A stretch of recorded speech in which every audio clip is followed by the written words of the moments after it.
Good afternoon, Crimson Tide Nation, and welcome to the Alabama Mercer postgame show right here, simulcast on Alabama, the Voice of College Football, and on the Voice of College Football X account.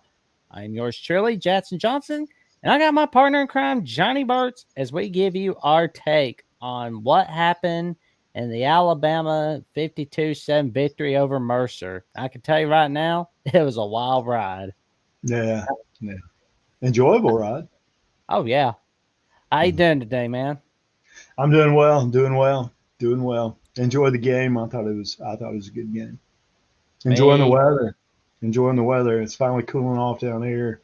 Kind of dry. You can feel. I'm wearing a sweatshirt, and it's kind of dry. It's a really fall atmosphere right now, and so it's been a great November so far. Really, to be honest with you, we've had good weather. yeah, I know, right? It's awesome always having good weather That's here not in always the Alabama. case in Alabama. Nope. Yeah, exactly. So it's a good fall, and now we're getting down to the end of the season, headed toward winter and Thanksgiving, and what is it? Week after Thanksgiving, we'll have the SEC championship game. So we're down to it. Three Oh, yeah. weeks. We are getting there, my friend. We are getting there. Yeah. And our friend Herman R. Jesse Jr. says a little shaky at times, but overall, nice win. Glad to see some backups get some playing time. Roll Tide. Agreed. Agreed. Agreed. Exactly what we wanted. We talked earlier in the week and panned out the way we wanted it to. Oh, yeah.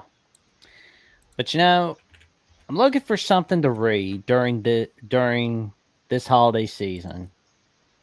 Got any good recommendations for a good book for the holiday season this Christmas? Who, me? Yeah. Oh, yeah, yeah, yeah. Lots of them. Lots of them. Mark's book is Mark's book's one you can't put down. Oh, Read yeah. that and you'll find out the scoop. There we go. The And dis. those of you that are my age, you'll really appreciate it because you'll go back in time and you'll remember those days and we were all scratching our head as what on earth is going on here?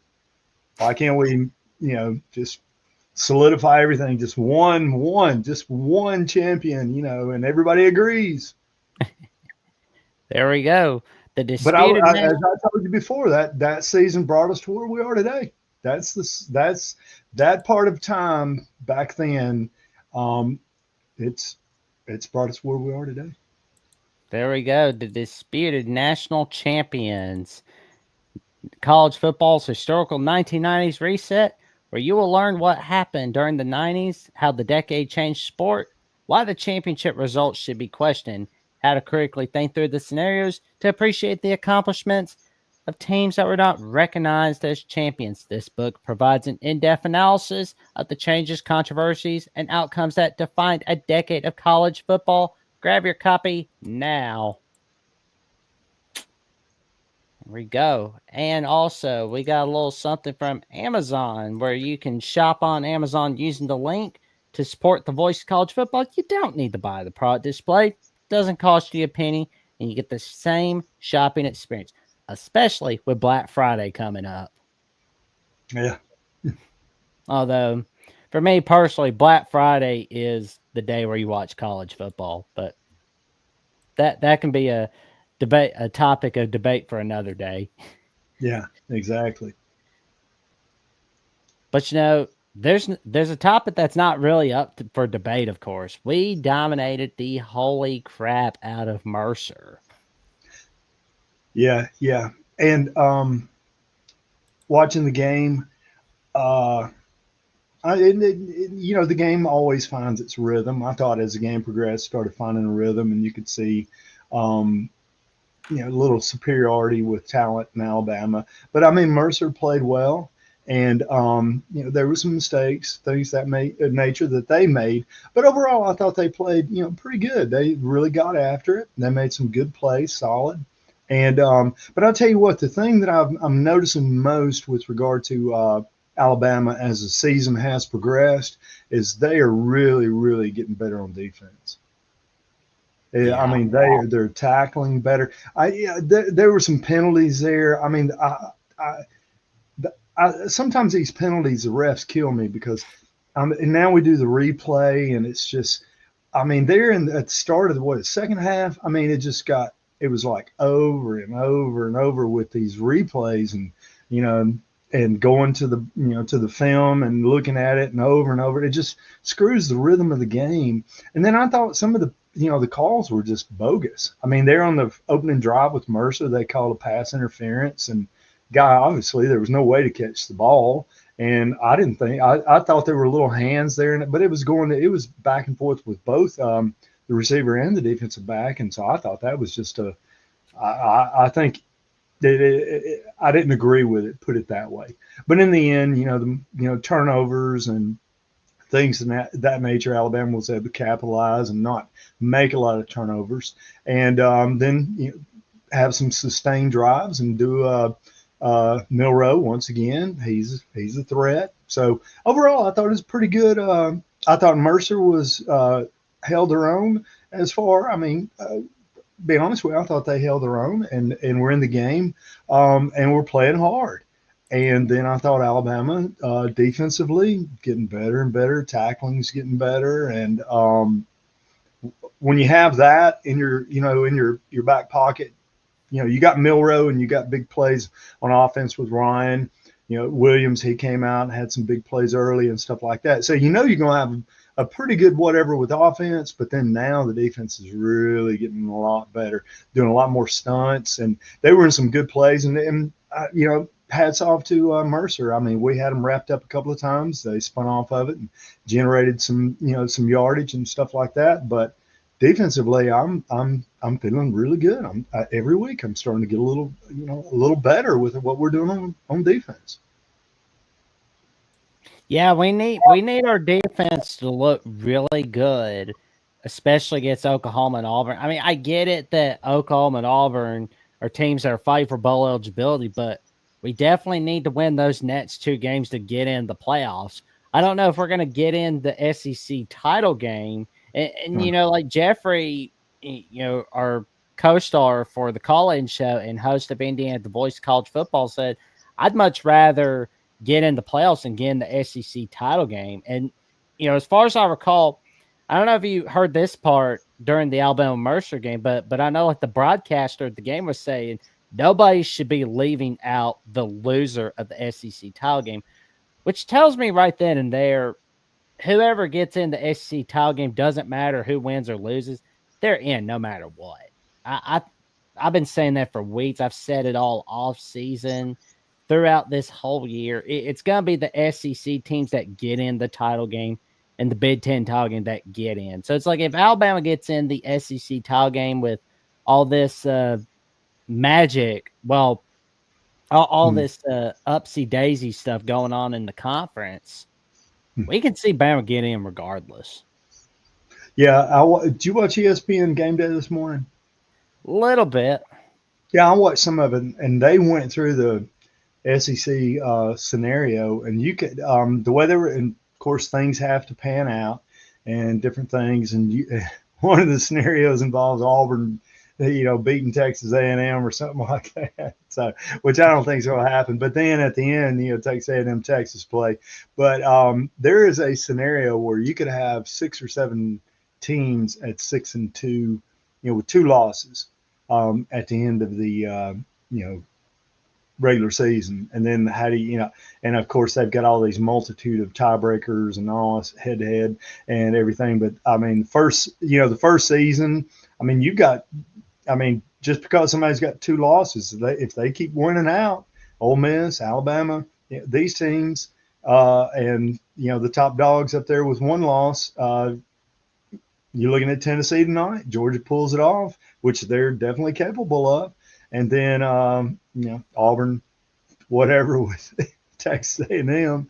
And then, so there's a lot of strange stuff left for us to go through to find, the scenario. I'm sitting behind me, and I'm seeing Florida is 13-all with LSU.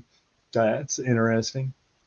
I think everything will lay, because they got the easiest path after tonight. And so Tennessee wins tonight, they're going to be in, no doubt. and then whoever wins, and Auburn's not going to give. I don't know. They may. Who knows? But then whoever wins Texas A&M will be in. So that'll be it. Oh yeah. But now I, if Georgia uh, if Tennessee wins, but if Georgia beats Tennessee, then now we got some now we got some craziness to weed through for a little while. well, George is basically fighting for their playoff lives here, and knowing how Kirby Mm-hmm. works, he's going to get them motivated. Mm-hmm. And they've been in a lot of big time games, and I think they'll. They were talking on game day today a lot about Carson Beck, and uh, but I don't know. I watch Milrow and I go back through film and I look and so I'm primarily watching what's going on with Milrow and secondary stuff like that. But I think tomorrow I'm going to spend some time going back and see where Beck is making some mistakes and throwing little interceptions, things to that nature. All I know is if he plays against Tennessee the second half, he played against Alabama.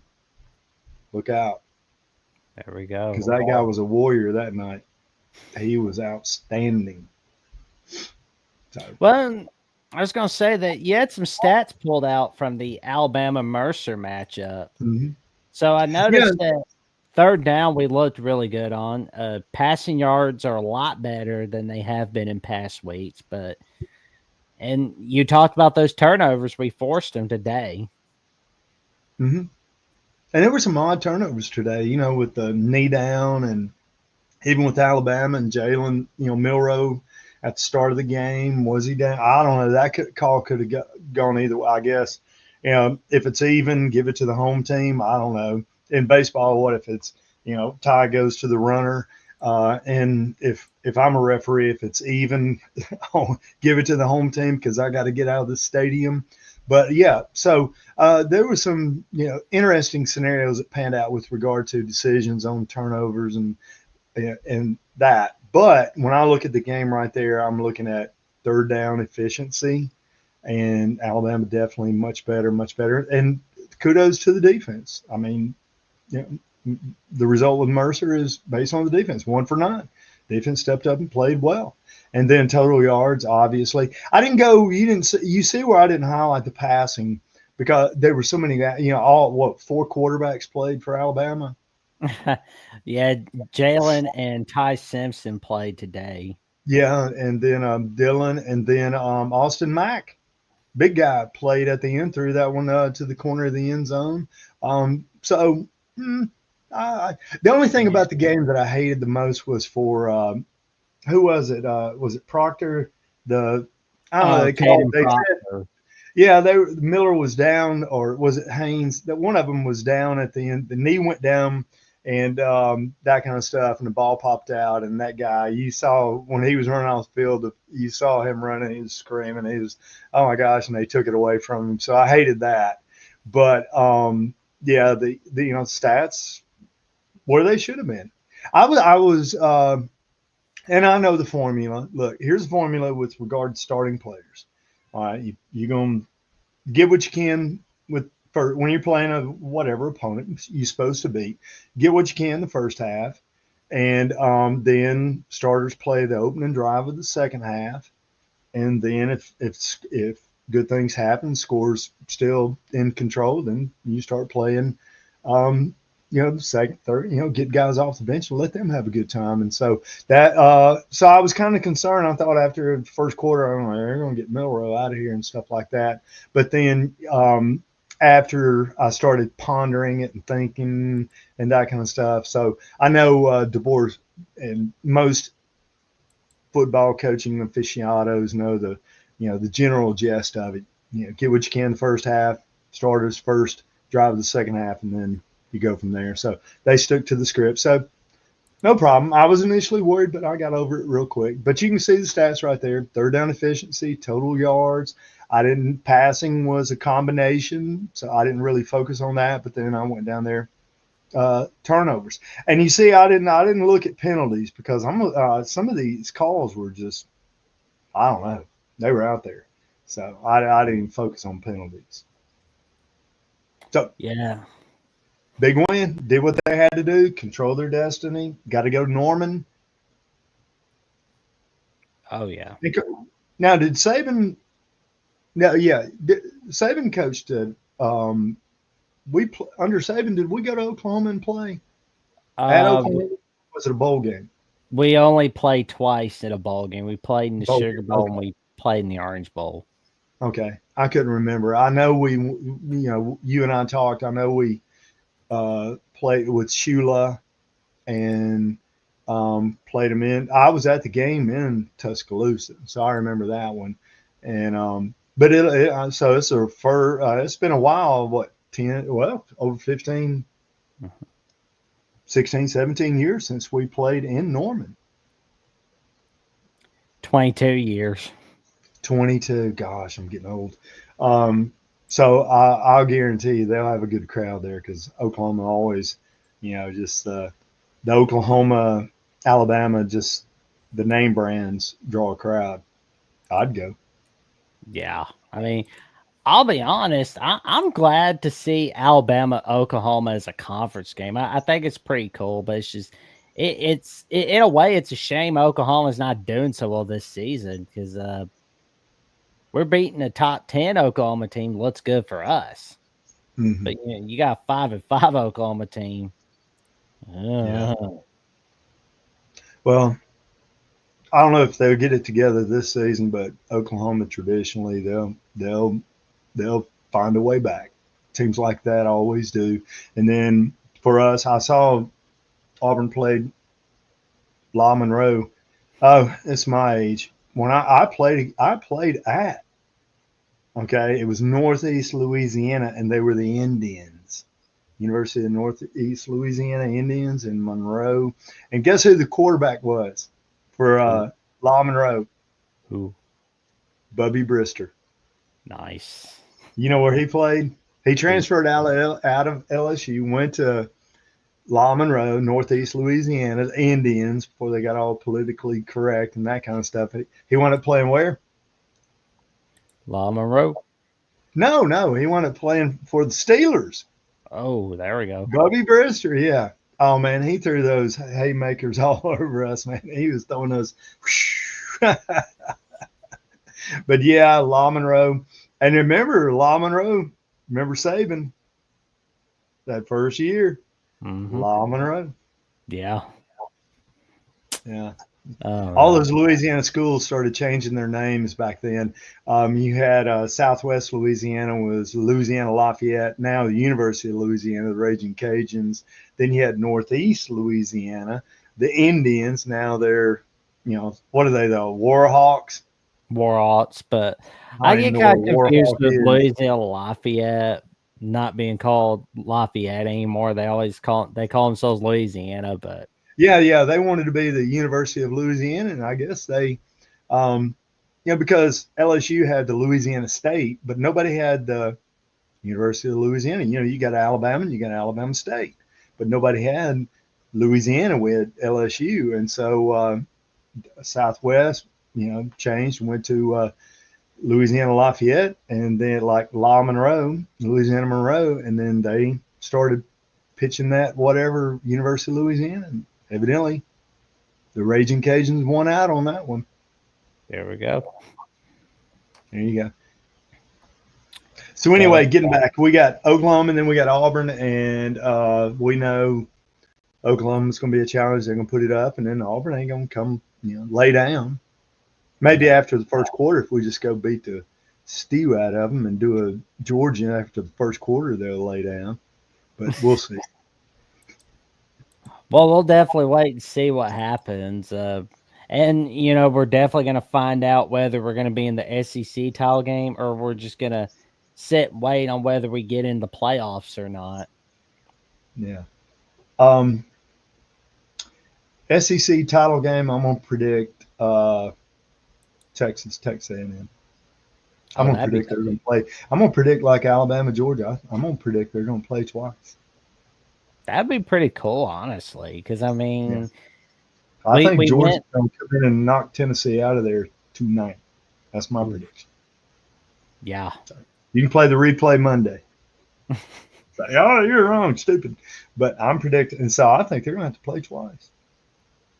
That would honestly be pretty cool if we do see Texas A&M play each other in Atlanta. Because I mean, first off, we've never seen Texas A&M go to the SEC title game since they joined, and secondly, we would be seeing the revival of the Texas A&M rivalry, not just on Thanksgiving, but we see it back on the SEC title game, which we hadn't seen that game since Thanksgiving of 2011, and the fact that we could possibly see it twice in one season. That'd be amazing for all of college football right there. Mm-hmm. Not amazing for us because then we're out of the title race, but at the same time, we could sit and chill for a few days waiting to see who we play in the playoffs. Exactly. And that'll be interesting because what are you going to do? All right. So if we're at 8, so typically 1 versus 16, 2 versus 15, 3 versus 14. So you're going to play, we're number 8 right now. I'm predicting 8. So we're going to play somebody 7, 8, 9. So right now that's going to change, but right now that's what it's. How funny would it be if we played Miami in the playoffs? Like that would be a fun game. Yeah, yeah, yeah. That would be. It's all about the U until it's all about Bama. Yeah, yeah. Get after old Cam, and he's making some noise back there. Problem with Miami is they don't have any defense. Crap. I don't know. Oh yeah. Yeah, Cristobal, he'll get in the portal next year and get him some defensive guys. But right now it's just all offense. Oh man, it'll be it. Yeah, we don't know what's gonna happen, but I mean we know that we're still in the top 10 Tuesday night, of course. Yeah, yeah. Just So take care of business, guys. You get 2 weeks, and we'll catch our breath unless some whatever crazy thing happens and we're in the SEC. 2 weeks, we're gonna grind, dadgummit, and then we'll get a open week, and then now where it's Katie bar the door. Here we go. I feel like this season could be like one of those lucky seasons for Alabama, like 2017, 2011, 1965 for some reason. Because Mm. like the only time that I can look at where Alabama won a national title where they didn't beat Tennessee was 1965. Mm-hmm. Like I was thinking about that just the other day, Mm-hmm. and Yeah, that and come back to me on Monday, but it seems I don't know Alabama. All right, in the first ever SEC championship game, Alabama was in and they won.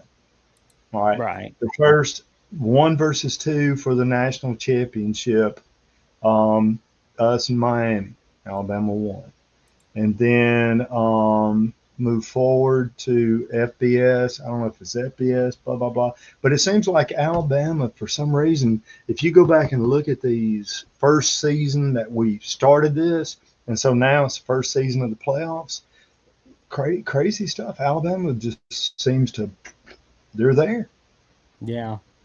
Oh, my mistake. 1925 and 1926 were the other seasons where we didn't beat Tennessee to get to like after to win a natty, of course, because it, Mm-hmm. it was like it feels weird not having Tennessee or Auburn those years because I mean it just feels like the dark ages where we Yeah. didn't have our rivals. But again, that's no time for another day.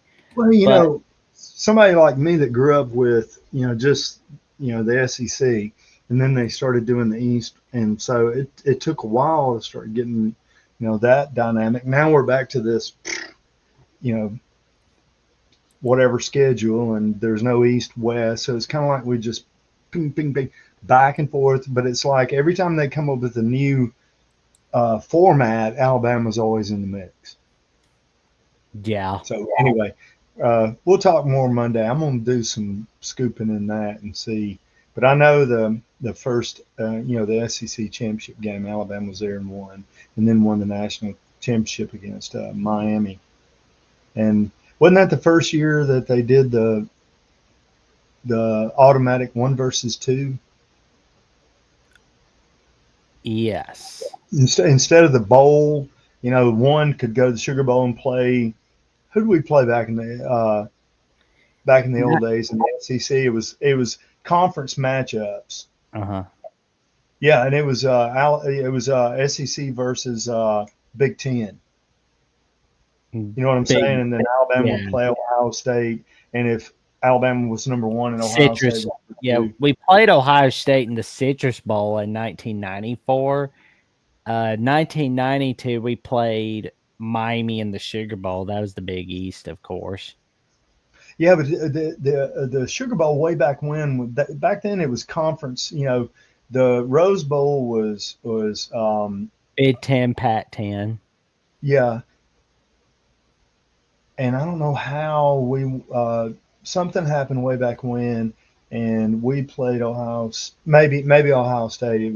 We had already, I don't know, but back then, it was bowl lock. The bowls had locked in conferences and stuff like that, and so you were lucky if you ever got a 1 versus 2 in bowl games and stuff like that. But it seems like when they changed the dynamic and that, the way to the championship, Alabama's always been the first year. Alabama's always been involved. So I'll research it. Oh, yeah. Yeah. It was, we got some interesting scenarios, but here's some more interesting stuff involving Alabama with the Voice of College Football. Come on in and become a YouTube member at Alabama with the Voice of College Football for where $2.99 a month. You can become a Crimson Faithful member where you can get a loyalty badge next to your name and custom emoji used in comment section and in the live chat, and you get a member shout out. For $4.99 a month, you can get access to a monthly hangout with guys like us and Jeffrey at Only Talk Sports and priority reply to comments by becoming a Saban disciple. And you can become a Bear Bryant legend for $9.99 a month, where you can give out content requests, any type of content request. We don't care what it is. More recruiting news, interviews, anybody, anything you want, we will provide for you. We won't let the rain, the sleet, nor snow, bad internet stop us. We're not going to let anything stop us from fulfilling your request for $9.99 a month. And you can connect on social media with us at Alabama with the Voice College Football. And of course, also, you can tune in to the Voice of College Football Ets account, where you can get top-notch quality content on the Voice of College Football, where you can get top-notch discussion, debates, and analysis with no off-season. And what do we have here? Oh, it's like a fourth wall inside 16th wall, inside 64th wall. You're seeing the Alabama postgame show within the Alabama postgame show within the Alabama postgame show, and much more. Analysis updates from Mark Rogers himself. And here we go. USC, Nebraska, Clemson, Pittsburgh. Oh my God. Yeah, Purdue was just a bit outside. They've been getting spanked today by Penn State. Yeah, Clemson, Pittsburgh was a wild one. Our buddies Jordan Bowman and Tiger Paul Craven covered that one today on the postgame show on Clemson at the Voice College Football. And you're going to see much, much more. Stay tuned. You're not going to want to miss it. And with that being Yeah, said, I would love to. People call in when these little uh, thoughts go in my head about, like I was just talking about the Alabama and the SEC championship game first by, and somebody call in and correct me and tell me what that'd be fun right there. But I got news for you, Jack. Florida is up on LSU 20-13 in the fourth quarter. why does that not surprise me? LSU being a disaster as always. It's like Yeah, and my I'll tell buddy you, we got to Austin. bring back those the LSU and the Bryant. We were talking about the coaching situation and of course they were talking about the buyout and stuff like that. But if they lose to Florida tonight, there's going to start being some rumblings in the Bayou country. And I've been saying this like for the off season, and I've been like asking this question like for God knows how many months and for about a year or so. But maybe it's just me. But does Brian Kelly at LSU have that same vibe as Jimbo Fisher at Texas A&M? Because I mean, everybody's expecting a natty from that guy, and it just doesn't happen. It's like Charlie Brown at the pitcher's mound, or like Charlie Brown trying to get that football from Lucy. He just can't get it. He can't get it. Yeah. And his program, the biggest thing for, Jimbo and Coach Kelly is program getting better. I mean, if you're losing to a 4-5 Florida team in the fourth quarter, that's up for LSU. God love them, and what those LSU fans are. I don't know who's more impatient, Auburn fans or LSU fans. Maybe somebody can give us a little insight on that, but I think both of them are. Well, oh, it's a they good probably used to say that about Alabama because crap, we went through DeBose, Franchione, Shula, Mike Price. And get somebody to, we need somebody to call in. We need somebody to text in and tell us, where is Mike Price? Where is Dennis Franchione today? Where are they? Where are they? Oh, I'd like to know. But you won't have to worry about where we are because you can check us out on Alabama with the Voice College Football, and you can check it out on Spotify, Amazon Podcast, Apple Podcast, Audible, wherever you listen to your podcast. And I'm going to tell you right now, you're going to get a great listen from this show. And I can tell you it's a fun one. Also, this Monday at 5 p.m. Central Time is Oklahoma Week. And we got a star-studded lineup. We got John Hoover from Sooners at Sports Illustrated, a very good friend of the Voice of College Football Network, another good friend of the Voice College Football Network, Parker Thune at OU Insider, Preston Gant at the PG Show, and Eric Cooper, the right-hand man at Unfair Sports. And I can tell you right now, it's going to be a fun one. We've got ourselves, we are going to have it simulcast on the Voice College Football Eds account, Oklahoma at the Voice College Football, and it will be on Alabama at the Voice College Football. And also for Auburn Week, we've got another wild show for you because we will be having Stephen M. Smith from Touchdown Alabama joining us, and Kyle Loomis from E2C Network joining us for Alabama Auburn Week, Hate Week, on Monday, November 25th. Circle that date. Get your popcorn ready. It'll be a wild ride. And with that, we wish you all a good night. And like, comment, subscribe. Click on that notification bell so you never miss another video whatsoever. And we will catch you soon. And now, here is a friend named Mark Rogers closing out the show with some awesomeness from the Voice College Football Bets. College football is even more exciting with some action on the line. And the games are even better when you're cashing in. And the Voice of College Football is the place to be to get the greatest value. Let's start with my picks. 75% against the money line, 58% against the spread. I've got a 40-year track record.